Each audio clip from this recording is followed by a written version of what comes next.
one of the things we wanted to ask you just about how do you feel about the changes overall in college football? So this kind of led into that question, but would love to hear your perspective on that. Well, you're a pro, Anne Marie, because that was a good segue. So, but yeah, I think that for me,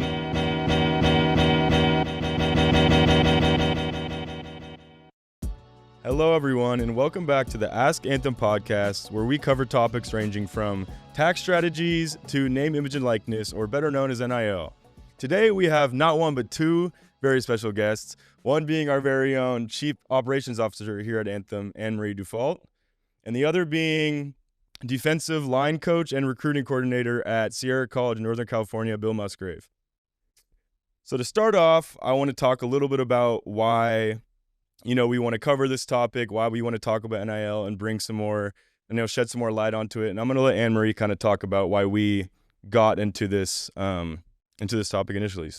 So we, I guess not we really. I decided that we needed to be in the NIL space really early. In fact, there were no collectives even formed when I brought the idea to the other partners, because I felt really strongly that everybody was going to be talking about how they can make money, but nobody in the industry was going to think about how that was going to impact athletes, especially because they're independent contractors and what that looked like, and just making sure they were educated and understood what their responsibilities were, not only from a tax perspective, but also from protecting their money.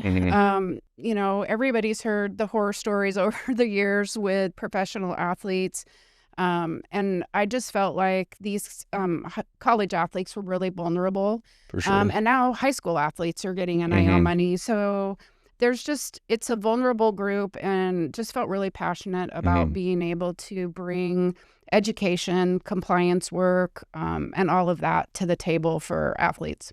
Yeah, and so today we wanted to bring more awareness to this and kind of get a very interesting perspective from Bill, who coaches at a junior college in Northern California. We really wanted to hear kind of his perspective on how all this has affected not only the whole college landscape, but kind of the junior college landscape specifically. So yeah, to start it off, Bill, can you just talk a little bit about kind of your football journey, where you started off playing, what got you into coaching, and just kind of give us an overview of that? well, first off, thank you for having me, guys. Super excited to be here. A lot of love and appreciation for having me on. And just a little bit of background on my football journey. I'm from Loomis, California, about 30 minutes outside of Sacramento. Played high school football at Del Oro High School, powerhouse program out here. So I was raised in a big football town, raised in a big football area. It was always something that was important to me and my friends. Had the opportunity to play college football at Menlo College, which was a very interesting experience, as our program actually closed down after Anne Marie's son Jake and I's first year there. So that was definitely an exciting time. And then ended up going up to Southern Oregon University. Had a great experience playing there.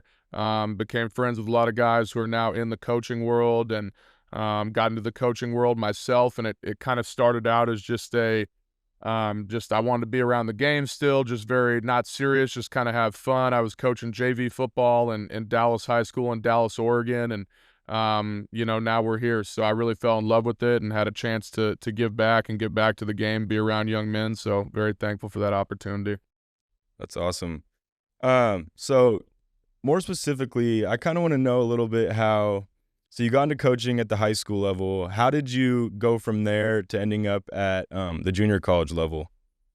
Yeah, so had the opportunity, was coaching high school, coached a year of high school football in the area here at Rio Linda High School, and my current boss, my current head coach, Ben Noonan, who's our head coach at Sierra, he reached out, and at first I thought it was just kind of maybe to talk about some of our players. I'd never really envisioned myself coaching at the college level or the junior college level, and he extended the opportunity to me. We really, vibed well on the interview and built a good relationship from the start, and a large part of that was the recruiting aspect too, and I think he saw that I was a younger guy who could relate to players and relate to young men, and be a good recruiter as well. So, with his blessing, I was able to come join the staff at Sierra College and going into year 4 right now, and very excited about the direction we're going in, and very excited about my personal growth and development as a coach as well. It's awesome. Hey, Bill, talk a little bit about the influences that you have had in your life, both personally and just in the coaching realm. Well, that's an easy question, Anne-Marie, because you are one of them, as you already know. So I'm very, very, very thankful for a lot of the people who have been with me, and I think I had a little bit different journey in coaching where, again, I never really planned on doing it. So when I was playing football, I wasn't actively thinking about that.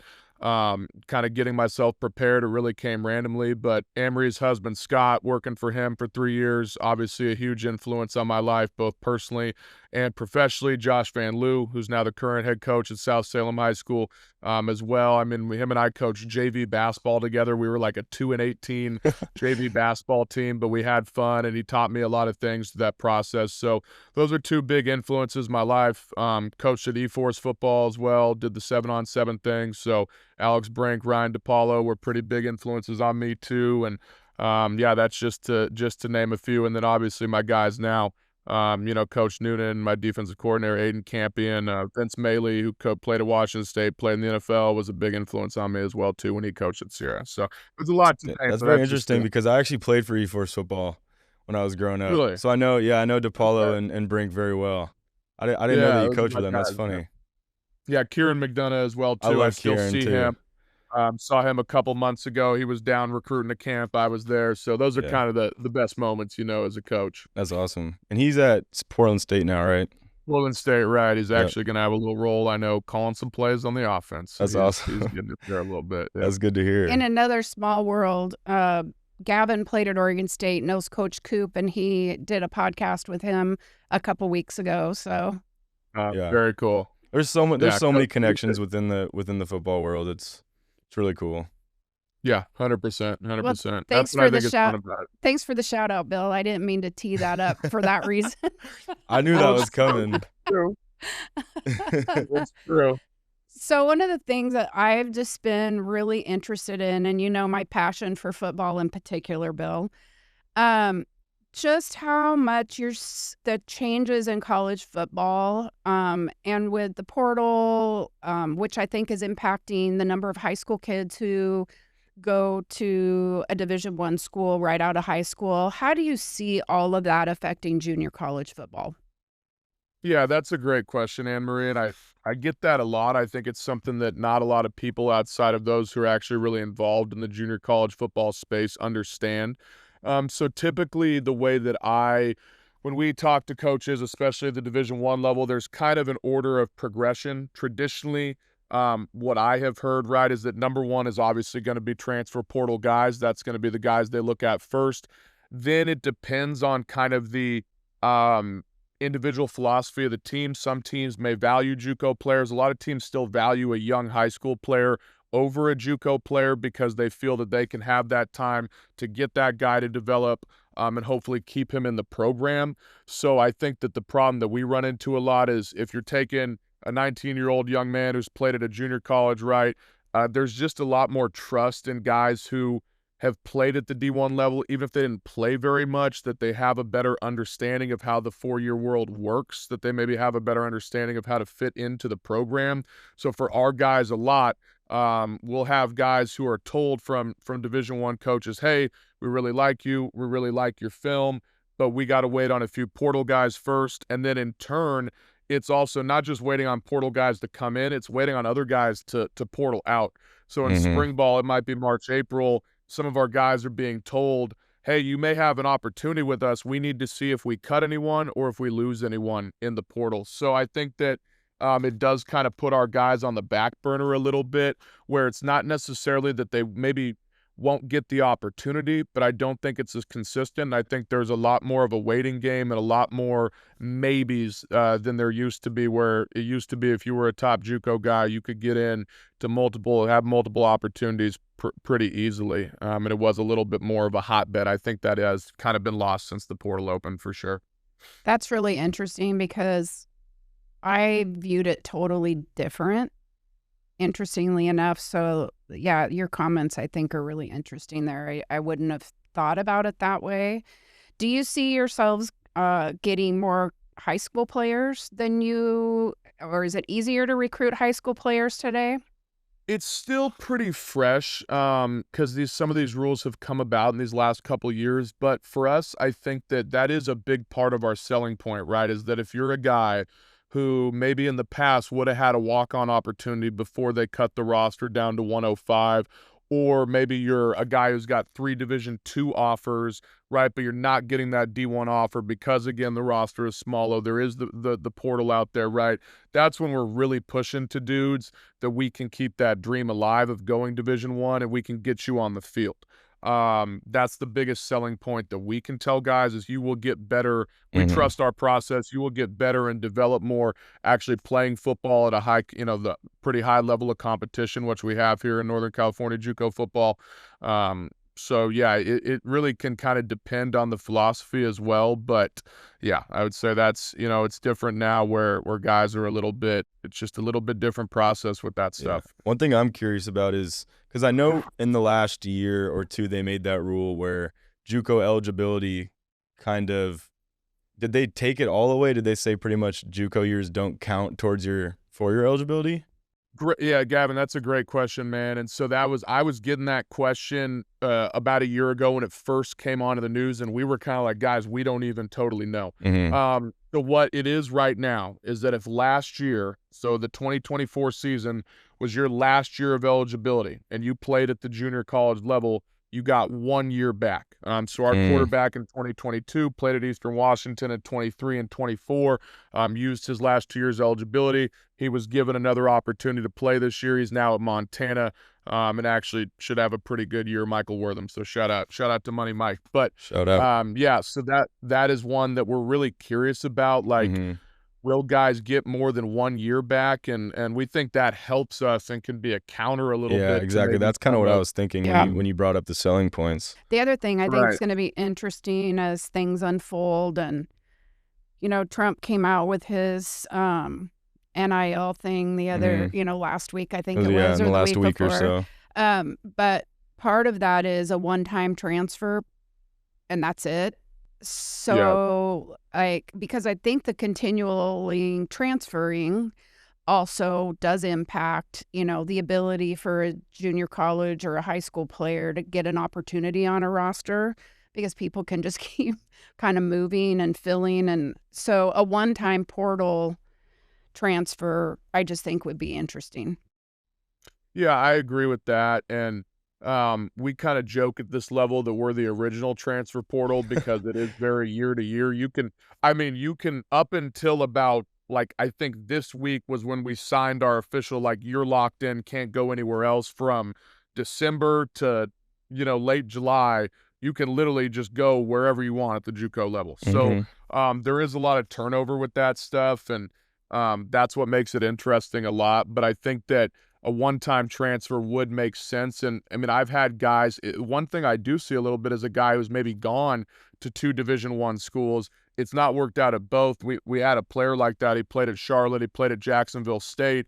Didn't really get a great opportunity out of those places. And even though it clearly kind of wasn't what he wanted to do, he's like, I'm running out of options, so I'm coming to play at the junior college level. So that's something that we encounter with sometimes, is guys who have actually tried to transfer to multiple schools and it hasn't worked out, and then they're kind of, again, their options are slimmer, so they're coming down to us, which I think gives a little bit of credence, right, of where the portal it kind of goes with that, right, where kids would rather jump in the portal, try to stay at that D1 level, instead of maybe just biting the bullet, playing at a level that at the junior college level and getting a chance to actually get on the field and be a part of a team and be valued. And I think that's what a lot of kids don't realize in today's day and age. Do you see at all, like, do D1 schools use NIL money to recruit at the JUCO level? Do you see that? Yes. I wouldn't say that every single kid that has been recruited to play Division I football for us has an NIL opportunity. We have some kids that are from out of state, inner city areas, and whether that's kind of a design target for some kids who may need that money a little bit more, and maybe haven't had that opportunity, those are the kids I've heard that have really been told about that. And so I've actually used that a little bit for some of those big-time guys. We had a defensive end, Jamal Wallace, who's now at Tennessee. He had some NIL opportunities. But for my guy, Amir Lemons, who's playing at Mercyhurst, probably limited NIL opportunities there, right? For sure. So it's a little bit different. It depends on how big of the school. But I have, that's something where I have a player who right now has a chance to be very, very good, but he's still got a lot of growth and development. And I will remind him often that if he can succeed on this path and stay on this path, he has an opportunity to make some money. So in some way, I think it's cool. I think guys deserve to get paid and it's stuff.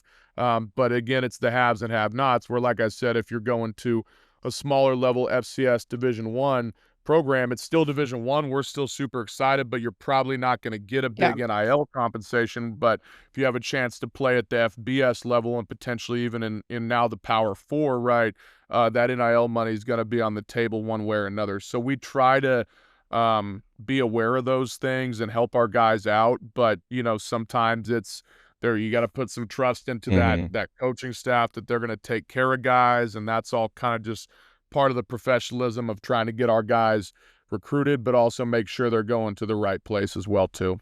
That kind of leads into something that Gavin and I talked about yesterday. Do you see the motivation of your players at the JUCO level? Has that shifted in their kind of commitment to want to be really prepared? And not that they didn't want to before, but like now there's real money at play. So yeah. So have you seen a change in how your players approach the game and the discipline and all of the pieces to be more in a position to be a viable choice, I guess, for a D1 school and an opportunity for that money?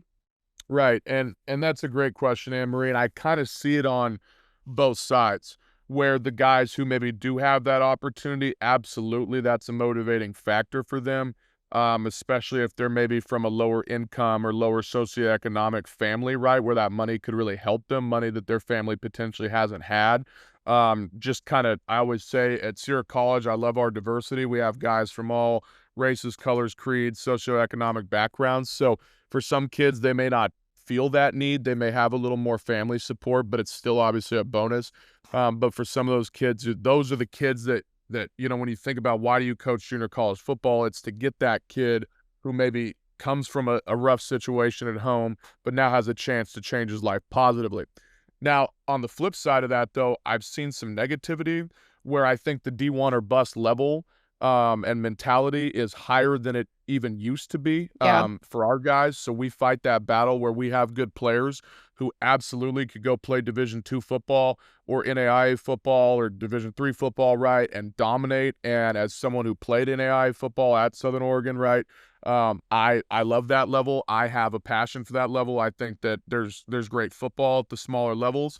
But for some of our guys, their mentality is, hey, coach, the reason I came here when we talked about recruiting was to try to keep that D1 dream alive. I don't have a D1 opportunity. I'm just going to move on with my life. And it always pains me a little bit because some of those guys are good football players and I think they don't know what they're missing. But that's kind of the flip side a little bit, is that they really wanted to have that opportunity to play Division I football, maybe make some money, right? When that opportunity doesn't come, it's very disappointing, and it leads to some guys who maybe don't. Again, just it leads to them not playing, and it's unfortunate, but it does happen sometimes too. So I've kind of seen it in both perspectives. Yeah. Yeah. And I always look at it because I notice there's a big debate a lot of the time between, like college football fans who are, they claim that, NIL has kind of ruined that it's genuine. Genuineness of college football. Messed up that word. Sorry, guys. But it's interesting because, like, it also on the flip side has, like, changed so many kids' lives who, 10 years ago never would have had that opportunity. And from, like, a player perspective, it's like, how could you not see NIL as a positive thing? It's like, it's an opportunity for kids who, 10 years ago never would be able to make any money and go to college football. And if they don't make it to the NFL, it's like, okay, that's the end of the road. But now it's like they can make life-changing money, that can set them up for the future, help their families out, when they're still playing in college. So I've always thought the debate on that is pretty interesting. It's interesting because I think there's positive and negative of everything. Like, I don't think anybody who is like NIL has ruined college football, I don't think it's that they have an issue with kids making money. I think it's all of the other noise around it that creates the chaos and that old people like me who think it's ruined. I don't think it's ruined college football, because I think at some point it's going to settle out. But a lot of older people, it's like college football and college sports in general just had a purity to it. And when money comes into play, the purity starts That's to the word leave. I was looking for, purity.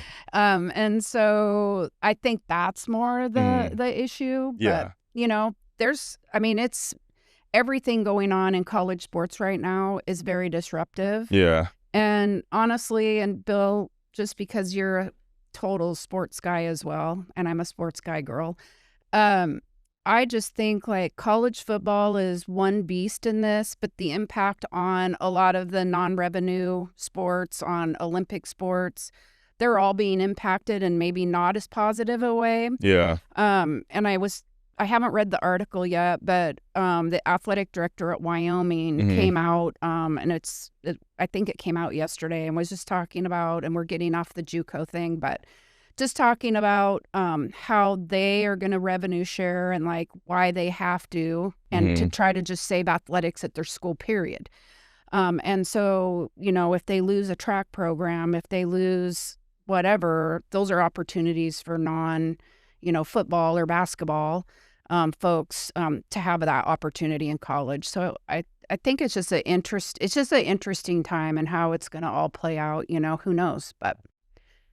Yeah. No, it definitely is, Amory. I mean, you bring up a lot of valid points and how it affects the sports who are non-revenue. And I'll reference, me being a big Stanford fan. Stanford had this great pitcher in softball, Nigel Kennedy, who was tearing it up in the College World Series this year for Texas Tech because she was offered $1 million, largest NIL, for a softball player there has been, largest NIL package. So, and as a Stanford fan, you hate to lose your best player, but it's kind of like, how do you argue with that? So I think that to me is an example of the conflict of where the purity of the game should not be that kids are just going to play somewhere based off of who will pay more money. There's no salary cap, so that's not exactly fair. The haves and the have-nots is kind of a big part of this process, like what the athletic director of Wyoming is talking about.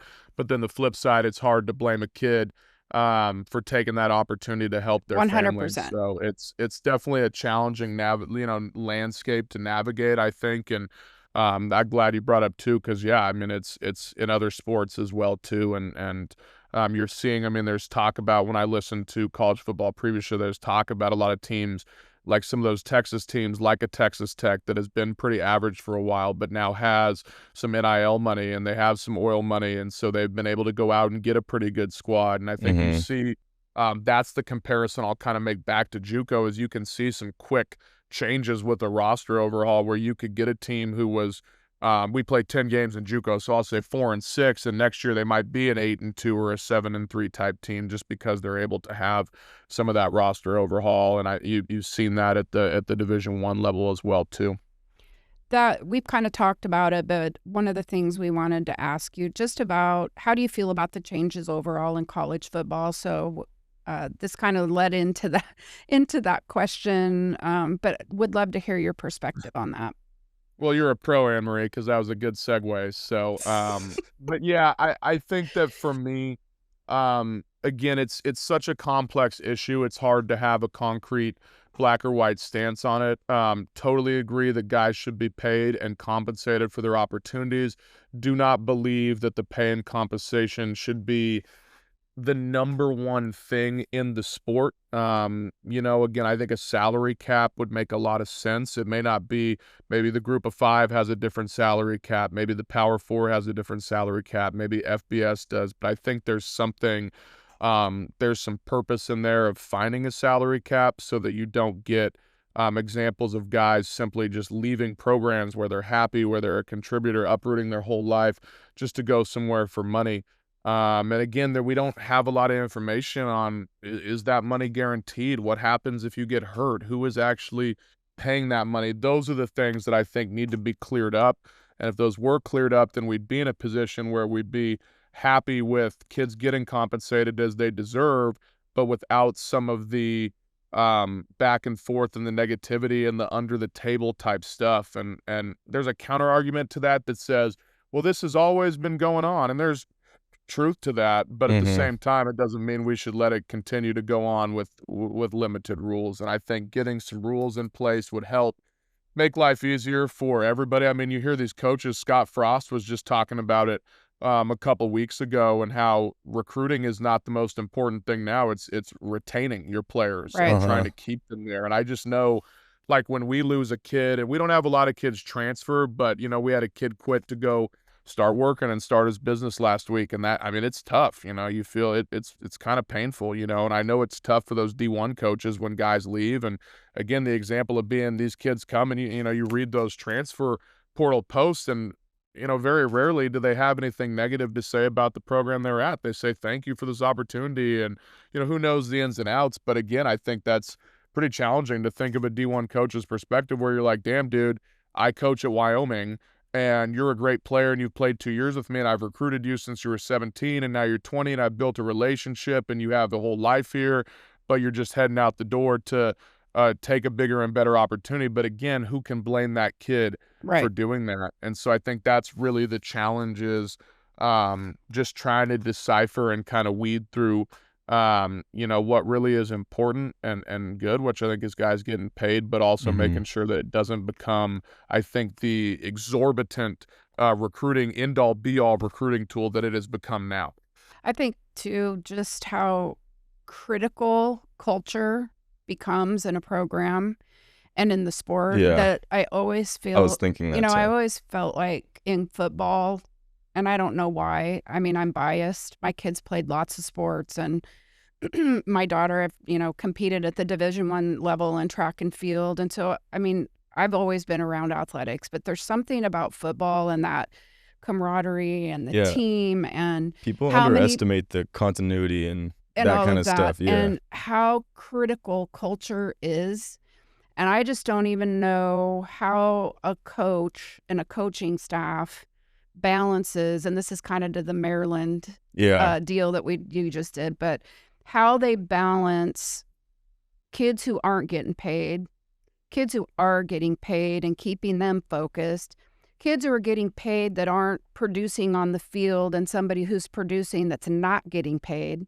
Like, just that, to create that culture in your locker room, to keep and maintain. Like, I just think it's like, it takes a really special coaching staff to be able to do that. Especially when, like, players, because sometimes coaches miss. They give an NIL deal to maybe a player that didn't perform as well as they thought. And then there's another player who didn't get that money, and then they end up, overperforming. And it's like, obviously that's going to cause some friction, because that kid's like, oh, that should be my money, So we talked about that with Coop last week, just like how, this has all impacted the locker room. I feel like people don't talk about that at all. Yeah, just kind of going off that, I think that there's been some talk and some rumors of situations where, especially at the quarterback position, because it's so important, because there's one guy on the field, where sometimes like Gavin just said, you miss on a kid. So you think this is your guy, he's a high-ranked recruit, and you're paying him X amount of money. Maybe the other kid's better, but this kid now has a contract. So the example of that I would go to is UNLV last year, and this kid, Matthew Sluka, who played the first 4 games, made a lot of waves when he left after 4 games. Well, he said it's because they weren't paying him his money, but there were some people in the UNLV world I know who said, well, actually, he wasn't getting it done, and there was a chance that he would be benched.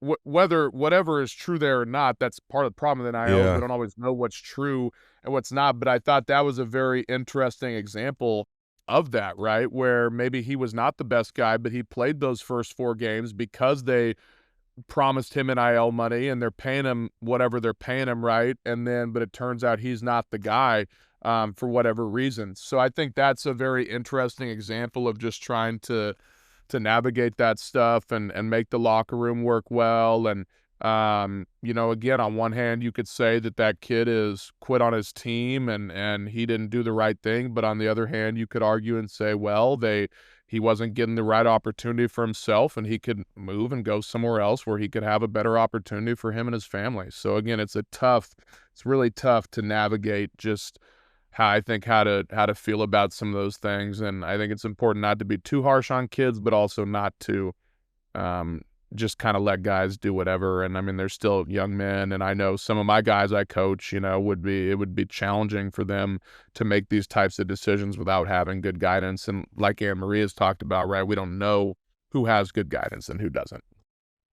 That kind of leads into, Bill, one of the other things that I'm curious about. Like, how much do you guys talk to your kids about NIL as they're finishing up their eligibility? Do you guys provide education about what that might look like? How do you guys approach that kind of stuff?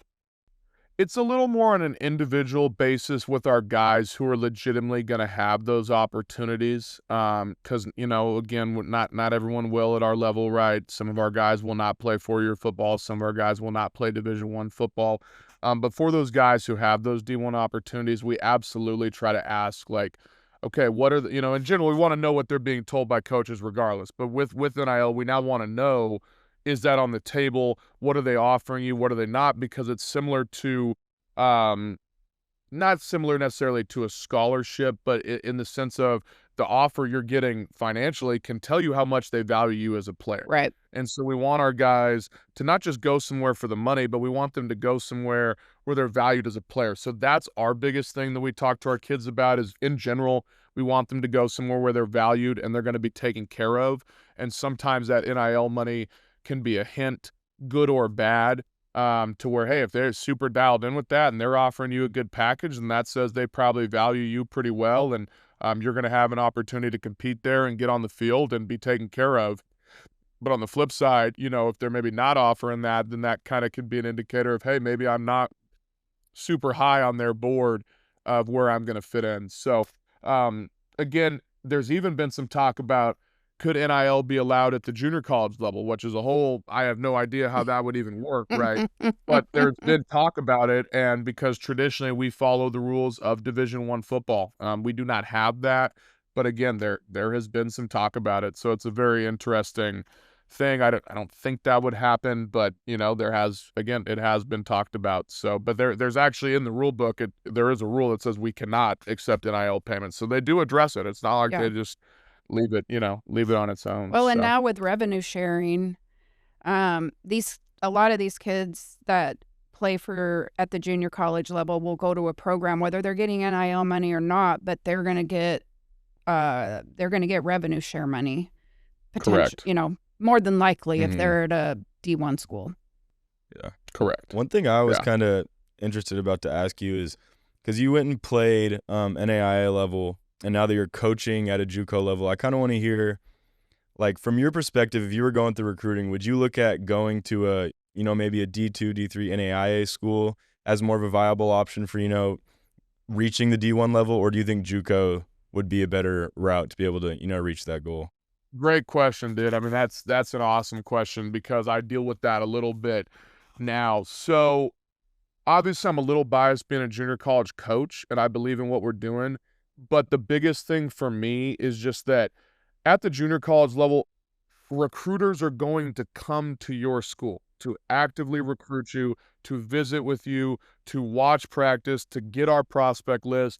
That's a big part of my role is when a coach comes, my head coach may be busy doing stuff. So I'm like, hey, jump in with me. I'll give you 10 minutes. I can run down the list. I can tell you who's good, who we think we can play here. I obviously consider myself a solid evaluator of talent. But I think there is more examples of guys moving. I have seen a few, couldn't tell you off the top of my head, but I've seen a few examples of guys who were playing at the Division III level and Division II level that have moved up. I know a couple years ago, George Fox had a guy who actually went to Oklahoma State, I believe, and Linfield. I want to say there was a guy from Linfield who maybe went to Oregon State. So there are examples of guys moving up. I would still say, though, I wish we had some numbers on how many D2 and or D3 players are actually transferring up, because I don't think it's still – I can't imagine it's more than JUCO. And, again, the biggest thing I tell guys is, like, if you're playing Division II ball, D1 coaches are not going to come recruit you at your school. Does not mean that they may not know who you are. Doesn't mean that you can't maybe have an opportunity to go there. But I just think that path is a lot less clear for guys, and I think it's a little bit of a, not a scam, but it's a little bit of a pipe dream for some dudes to say that, yes, going Division II is going to be better than going junior college to move up. But on the flip side, every year I see a few more examples of guys doing that and moving up to a higher level that are from Division III or Division II programs. Yeah, because the reason I ask is because there was actually a player, I believe his name is Cedric Wilson, don't quote me on that, but so he went to Willamette here in Salem. He was a basketball player, played 1 year at Willamette. From there, he transferred to Washington State, played last year at Washington State, and he had such a good year that he was about to transfer to Duke, and then instead of that, ended up going to the draft and got drafted, I think, like 12th overall. And It's just kind of crazy seeing that progression from a D3 program, which is which is down the street from us, and now he's, a lottery pick.